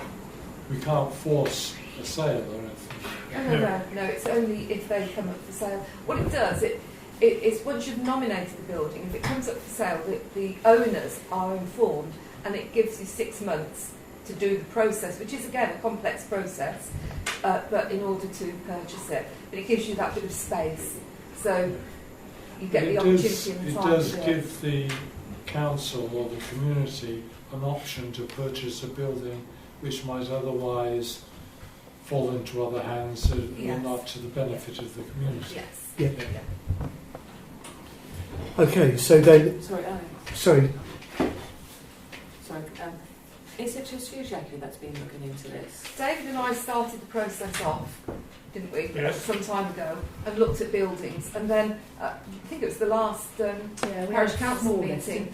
We had we've got a small list, but we weren't clear how many buildings we could or nominations we could make, and what the process was. So I have to say it wasn't easy to find, but once you found it, all the paperwork's there. So do you think that we should actually put a committee together, so a working group together, so because if it is long-winded, as you say. It's unfair to land it on one person's I shoulders. think That we should we actually need- get. I think we need 2 or 3 people to together to kind of, well, we've got a basic list, but Yeah. to do the paperwork, and we can, I printed these off, but you do it all online. Yeah. Do you think they should be part of the planning meetings, Stephen? I think, yes, I think it could be brought into the planning meetings. So that we can discuss. I mean, I still think we need a working group, because otherwise, doing it as a whole council would become unwieldy. But I think it should be for consideration in the planning context. Yes. Does anybody else have any comments at all on this? Okay. So what we need to do then is form a working group. I would suggest that we form a working group to evaluate or to create a preliminary list of specific buildings, and also invite suggestions from any parish councillors, and then report that at an appropriate future planning meeting. Does that sound reasonable to everybody? Yeah? Yes. Should we, Well, then that's my proposal. can we just sort of go one stage further? Yeah. And, I mean, obviously, if members of the public also feel there should be an immunity. We've got an article in the bulletin, haven't we, going in that talks about this. Yeah. But you don't have to do it just through the parish council. Local groups can come together and. It's like the NFSG, isn't it? It'd be nice to have a coordinated Yes. Approach. Yeah. What is this for? Just protecting your interests in a certain building or a certain parcel of land. So when it comes available, you get first nomination to bid on it. Yeah, it's for things like the former Shore Start building, which is not being used, and it's indicated that it's probably going to be sold, and it's in the short term so that the parish council is notified, but also so that we have a right to bid on it to stop it potentially being used for development. Not that any sort of development is likely to be past where the Shore Start building is. Okay, so I'm proposing then that we create a working group. Right, you're happy with that? Okay. All those in favour of the creation of a working group to report back to planning meetings on this civic amenities list then? That's everybody, I think. Thank you very much. Item 15 is to receive an update on the future of the former Shore Start building.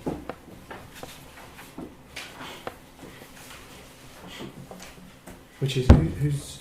Well, I've just basically got the response from Heather Smith, which was talking about the fact that they'd had this funding in the beginning of, I think it was about £200,000 or something, and it's either got to be used, continue to be used for children, or they feel that they're going to have to give the funding back to where they got their funding from. So that means that they possibly might sell the building to recoup their funds. That's where the county council. But since I last spoke to her, I haven't been able to get her to come back at all. Because I did try and find out if we could get a key at least to have a look inside. Yes, that'd be good. She hasn't responded to me. I presume there's no one left in Brixworth who holds a key to that building that anybody knows of. I think there is. Oh, right. Because the preschool had their meeting there and somebody from the church opened it up for them and locked it up again afterwards. So somebody from the church... From the friends of the church. Right. I think it's somebody called Kate. Oh, Kate Knight. Kate Knight. Right. Kate, yeah. Well, Okay. I've got her email address. Actually, yes. Obviously, well known. Yeah, so well, I'll contact her first. I certainly think it's worth having a look at it, so that we know what we're talking about. Yeah. Apart from anything else. Does anybody else have any comments on? Sue Varallo wrote a letter. Did she not? Yeah, I forwarded She that did. to you. Yeah, she. I wrote to Cecile about it recently, saying to drawing attention to the fact that Mike, not mentioning Mike's name, but you, Mike, raised this at the NPSG the other day, and you said, isn't it time somebody in the county council did what they should be doing, like consulting with the village on the future of this building. So I wrote to Cecile and asked her to give her a prod. Can I comment? Yeah, go ahead, Mike. I think they should actually do what they said they would do. Yeah. They said, and they promised, and I've got it in writing here, a full consultation for its future. No consultation has been made. In fact, I have an email in front of me saying, we have made a decision. Yes. Well, actually, that's not good enough. If they promise a consultation, I went to a public meeting at Brixworth Primary School. A lot of parish councils went there last December, and they promised a consultation. I've got it in writing from Heather Smith that we will be fully consulted. We have been consulted not at all. Now they say a decision has been made. They try and justify that decision by this spurious notion that they've possibly got to repay some money. Now, what is the evidence for this? We're not allowed to see, because, of course, they know everything. They hold the cards. They make decisions. Well, this attitude actually isn't good enough, is it? Because they are dealing with public money. If there is a legal agreement saying that it must be used for preschool activities, that's one thing. If there's a legal agreement saying it must be used for Sure Start activities, that's another. We must probe the nature of that legal agreement.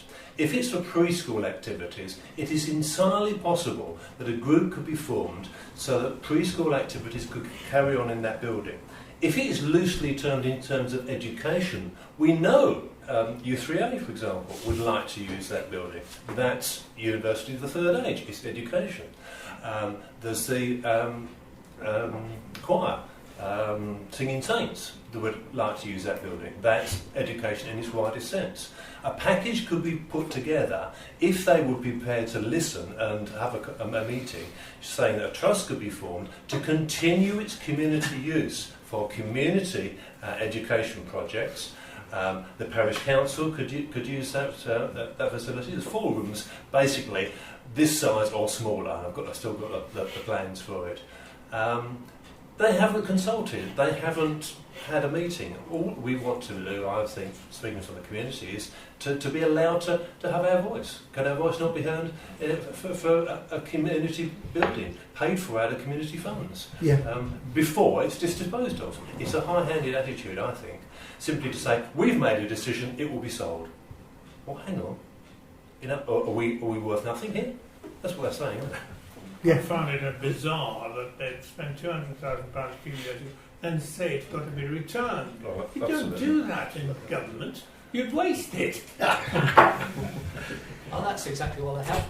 Yeah, exactly. They write it off. So clerical officer write it off. It doesn't even, 200,000 doesn't even... We need to have a meeting with someone who knows how much the running costs are, who knows the legal background for this agreement, which they say they have with the DFE, how far it can be challenged, whether they actually have to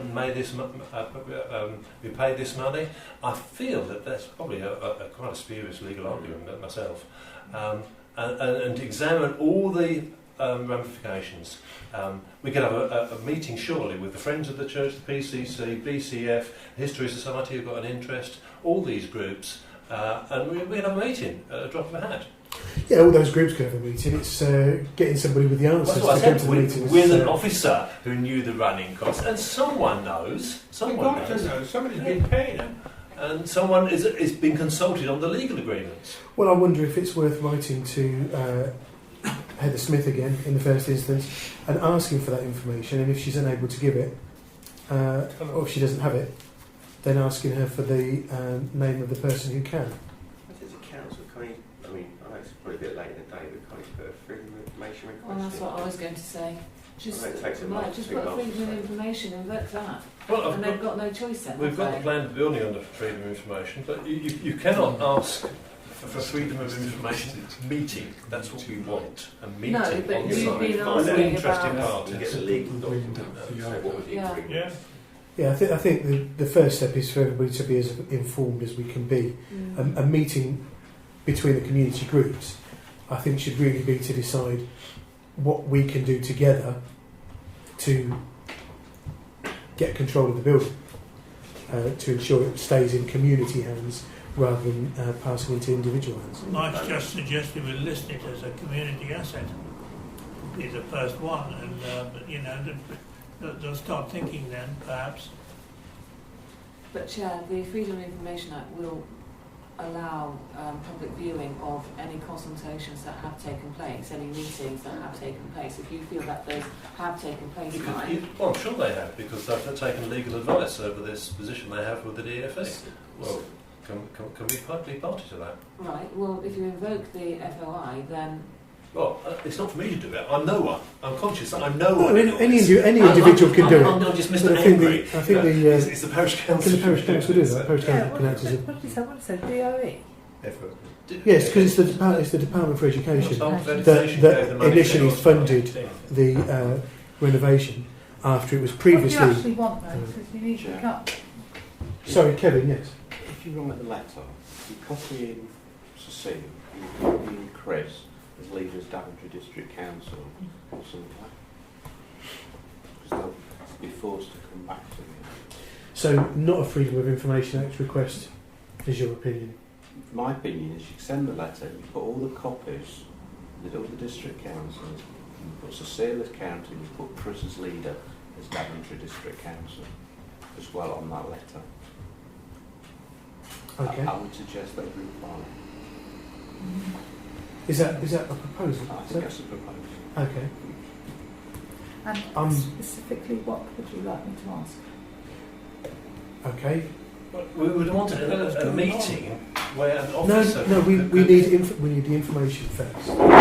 Because because a meeting is just going to be unwieldy, and certainly Heather Smith has already indicated that she has absolutely no intention of coming to a meeting at this level. So we need to know what the specific limitations on the building's use are. Anybody feel free to suggest some others? Isn't it legal limitations? Well, I don't know if it's legal limitations. It's the limitations imposed by the Department for Education as a condition of funding. Oh, right, okay. They were carrying out a survey, weren't they? As well on the building. What? Yes, in the letter. A building survey? I didn't know that.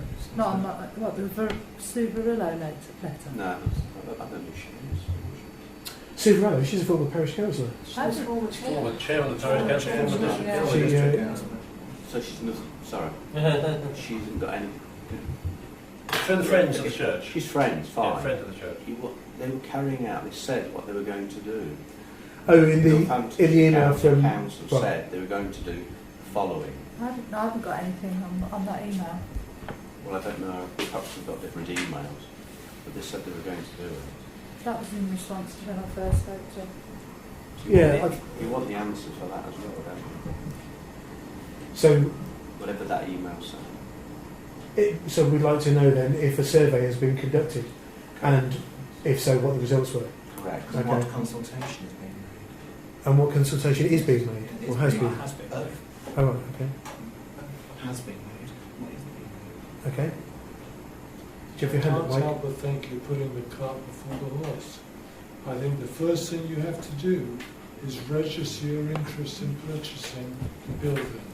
That puts a 6-month moratorium on it. I don't think there's any reason why we can't do this at the same time. Well, yeah, you should be doing it at the same time. Because this is going to take 6 months. But I think it needs to be done sooner rather than later.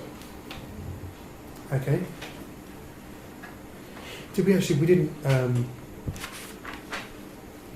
agree a membership of the working group, did we? I don't think you need a working group just to get that one underway, do you? I think we need to get that one done. Can Jackie and David, are you happy to continue your work so far on the Yes, civil as much amenities as I'm list? able to over the next few weeks, which is not... You've got something else going on? Yes. Okay. Form, I can complete the form online and send it back, but I might need... Just for the Shore Start, the Uplands building? Just for the Uplands building, but I might need to speak to somebody in planning about some of the questions which don't really mean a lot to me. Maybe they do. I sat and thought about it. I'll give it a go. Okay. You want to copy that? That's a plan of the building. Oh, that'd be Copy that excellent. and let me have it back. Yeah. That's a plan of the building. Have you got an email?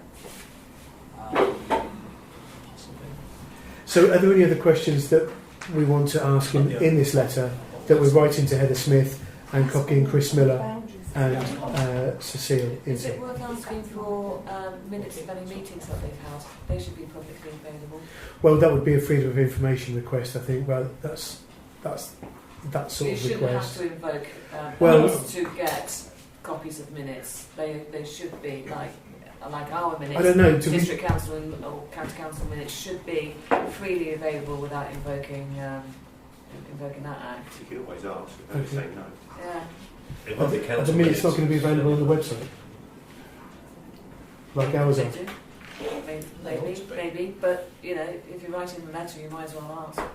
Minutes from what? Any meetings they have had in relation to this building and its future. Is there anything else we want to ask in this initial letter? Okay. I think it's a good starting point. And we're copying in Chris Miller and Cecile Edwardsworth. Yeah. Okay. Everybody's happy with that? Excellent, thank you. Item 16 is to discuss an email from NCC Brixworth Country Park asking for support for the sensory garden grant bid, which was circulated a few days ago. Does anybody have any question, Mike? No, I don't have a question. I was just going to propose that we offer support. It's not a financial support, it's just... it is, yes, it's just we support them modifying their garden. sensory garden, yeah. Okay. Is there a second then to Mike's proposal? Ian, thank you. All those in favour of offering our support? David, are you, Sandra? Sorry, I did it again then. That's everybody then. No, I called David. I nearly called Sandra Jackie again. Sorry. Could we have the email address? Not that the clerk could forward it to us, then we could send our own support as individuals as well, couldn't we? Yeah, I'll forward Yeah, by all means. Okay. That's all this numbers game, isn't it? Yes. Thank you. Okay, item 17 then is to receive an update following the investigation into Christmas trees above the shops in Spratton Road and to approve the provision of lights for the trees. Is that, have you got that? Oh. Sandra, is that yours? Oh, sorry, big part. Carry on. Yeah. So troops are willing to provide Christmas trees to go above the shops. I think there are 5, and the brackets are already installed, and they have an external electricity point above their own shop, so they're quite happy to have that happen. I think I sort of suggested that if they provided the trees, could the parish council provide the lights, and maybe even some manpower or something just to help them, or some sort of other volunteers, not necessarily from the parish council, and make it a community thing, a bit like I suppose the bulb planting, you make it a community thing. So that's that bit there, but it's but I received a request by a resident. The other shops down Northampton Road would like to do the same. So the pet shop and the hairdressers would like to do the same. But I'm thinking, hang on a minute, it's becoming a much bigger project, and it might not happen this year. It could possibly happen next year. But there are things such as, you know, whoever owns those buildings, they would need to maybe ask for permission to put brackets up, because it's in the conservation area. They're not listed, so it's quite complicated. So just Dominic Lehan, I don't know if he owns the building outright. I mean, obviously the pet shop it's not owned by Katie, it's owned by Mr. Wang or whatever his name is. So I think for them it's far more complicated to get this up and running in a few weeks' time than it is for maybe the shops along there. Okay. We did discuss the provision of lights when we agreed to get in touch. I can't remember whether we looked at the cost of lights or whether that was something else we were going to look into. So the cost of lights, it's getting a bit late, isn't it? Yeah. It's for this year, I think.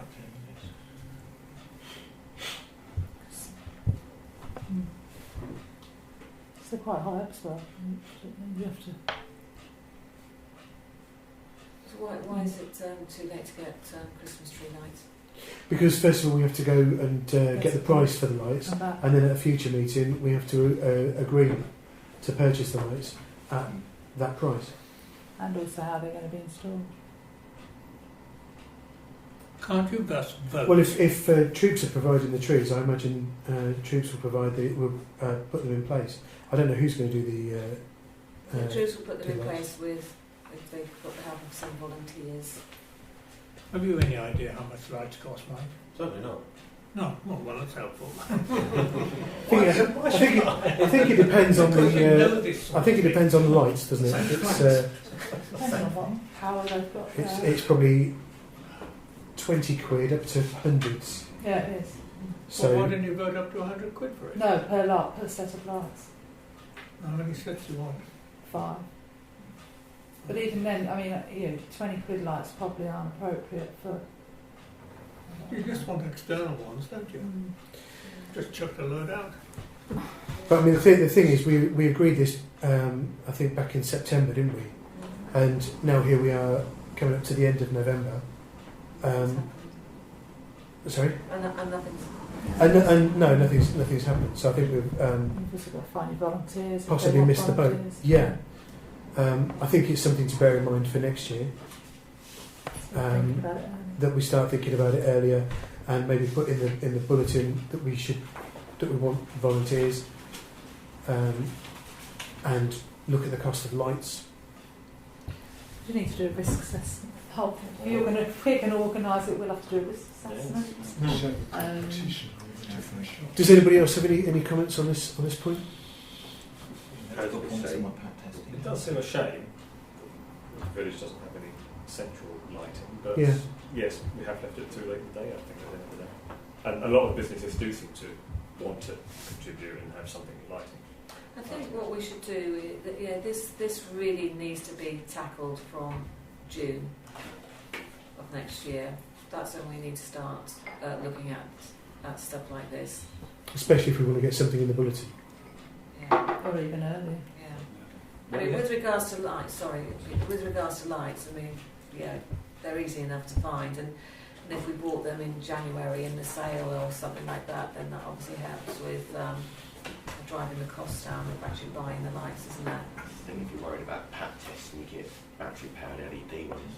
Yeah. So they're not pat tested. Yeah. Yeah.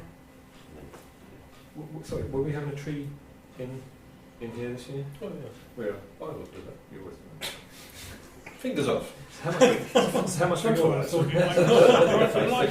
Okay, so basically what we're saying is that we're going to have to abandon the idea this year. Is that any dissent on that? No. Okay. I think in the future we perhaps might want to look at possibly funding it and encouraging it, but for reasons of liability, not getting directly involved. But we'll table that until 2016. June. Yeah. Okay. So how do we do that? Sorry? How do we do that? You have to write that down in your book. Come the June meeting. Well, yeah, I'll just have to remember. Remember. Yeah, that is. Yeah. It's in the minutes, and I've just got to remember. Right. We'll still be having lights and our nativity and whatever We're having a youth choir, and in fact our nativity is going to be bigger than ever this year. We're having an extravaganza. So we might have nothing at all going. Okay. But maybe what we could do is actually write to any of the businesses to see if they want to have a tree and lights and things like that. To admit, it needs to be, I think, far more coordinated, isn't it? Yeah. So around, say, the second quarter of 2016, when nobody's thinking about it at all, perhaps that's where we want to start thinking about it. Okay. Item 18 then is to receive the report and agree volunteers for the next surgery. Do we have a report? No, I didn't see anything. See one. No, actually, we didn't type it. Oh, we didn't have very many people actually talk to us directly about parish council issues, but the police were there as well. Yeah. So quite a few people came through. I think towards the end, we had a couple of people. Somebody came to ask about a tree. Maybe branches of a tree. It's not a Christmas tree. No, it's not a Christmas tree. Where's the? Have you got the book back? Yes, the fish shop. Yes. Yeah. Next to the fish shop. Oh, one around the corner. Yeah. Overhanging branches. Oh, that again. It's been trimmed, I believe. Sorry? I believe it's been trimmed. Oh, has it? Someone complained to me about it, and I got back to the person and said, "Is it okay?" And they said, "It's been trimmed." So I'll check tonight what happened. Right, because wasn't my inventor looking into it? I think my inventor had been asked to look into it. Yeah, and but then, it's a private tree. Yes, exactly. So Yeah. it's not, I think that was what he. Anyway. Yeah, that was some time ago. Okay, Yeah, so probably. have we got the book, the surgery book? Sorry, I gave it back to you. I have it in here. Okay. Was there anything specific in there? Jackie's offering to decipher our handwriting for you. Just parking on Brampton Way, Jackie. Oh yes, people complaining about the cars. Oh yeah, this is pavement, so could we have yellow lines on the corner of Brampton Way due to dangerous parking on the corner? Talked about the tree by the co-op. That was it. And I explained about the yellow lines process. And so probably not actually. That we could take that forward. Yeah, we can. I mean, we've missed the time, haven't we? Yeah, for this file. next I've year. explained all that, and then we'll have to take it forward next time. So can we register a request for yellow lines, which they will consider next time they're doing a yellow line run or whatever it is? Yeah. Or do we need to wait until they ask us if we've got anything that needs yellow lining? That's the normal process. It's the normal process. The latter. Yeah. Right, okay. They contact Emma. But Right. we've just had our So review now. yes, we have. So if we make a note then that next time they ask, Brampton Way. Corner of Brampton Way. Okay. That was it. That was all. The police arrived a little bit late. We expected them about sort of 9:30, and they arrived about 11. Yeah, but conversely, they stayed till about 2. So Oh, that's fine. because they were really popular. Thanks. Welcome. So, do we have any volunteers for the next surgery, which is on Saturday, the 6th of December? 5th, isn't it? I think so. Yeah, it's the 5th. It's Oh, the 5th. sorry, I was just. It's in there. Okay. I'll try and back. The first Saturday in December. Then, would anybody like to I can do it. step up to Kevin? Yes, Thank you. I'll do it as well. And Peter, thank you very much.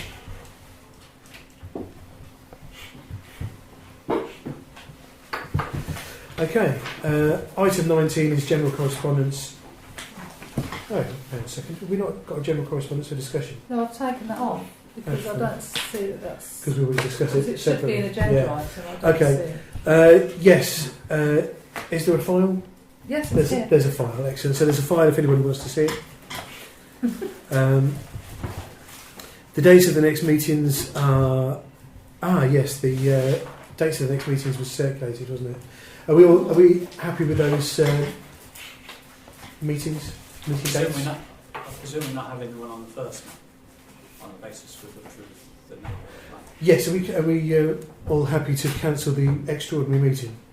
Yeah. Because that was just in place to approve the neighbourhood plan if people haven't got a chance to read it. Tuesday the 1st, you don't want it now. That is Tuesday the 1st, yeah. Finance, what's happening with finance meetings? I thought we had a couple planned, didn't we, between now and well, the work February. Those are pre-setting. These are like sort of full council meetings. I don't really include the working group meetings in here because these are more the public meetings as to how we and they're not so what are these? That's when, as a full council, we sit down okay. and discuss the process. Okay, so is everybody happy with those meeting dates? Yep, happy to accept those? Sorry, no. So have we taken into account half term? Yeah, and there's nothing I can do about it. I have to include. We can't. Sometimes it's going to fall across half term. Sometimes people won't be able to. I've tried missing them, and it's difficult. Yeah. Okay. That's why I need to remove that. The 10th is half term. Right. Yeah. So that's not a question mark anymore. That's as it goes. Well, yeah, but unfortunately it's 10. And then there's and obviously like in August when we were talking about perhaps not having an August meeting, but as you can see, there's 4 meetings now in August. But I can't. Well, I think we need to look at in July. We're going to need to look at who's away during August and decide then whether it's going to be worth calling a meeting. Because if we know we're not going to be quorate. Well, that's after the election, isn't it? So it might be full quoted on that. Well, it's different council. Bless you. Right, so if we're happy to accept those, then in the meantime, the planning meeting is on the 7th of December, and the next full council meeting is on the 15th. Urgent matters to report. There's a couple of things in from highways, Sandra. Is that? Yeah, it's just an update from September. We talked about the causeway, the reflectors. They're being changed now, so they've got the white reflectors on the right side of both. So I saw the chap with his box of white reflectors. Took a photograph for our social media, so that's good. And the 4 signs, road signs that I asked to either be repainted or replaced, have been done. Have they all been repainted? Because they're going to be repainted in situ, yeah, High Street and Silver Street, because they're on cast iron, were repainted in situ. Staveley Way was replaced because it's completely missing, and Brampton Way was either replaced or cleaned because there was some graffiti on it, so they've all been done. Okay. I don't have any other urgent matters. Yeah, so that's it then. Thank you all for coming. Good night.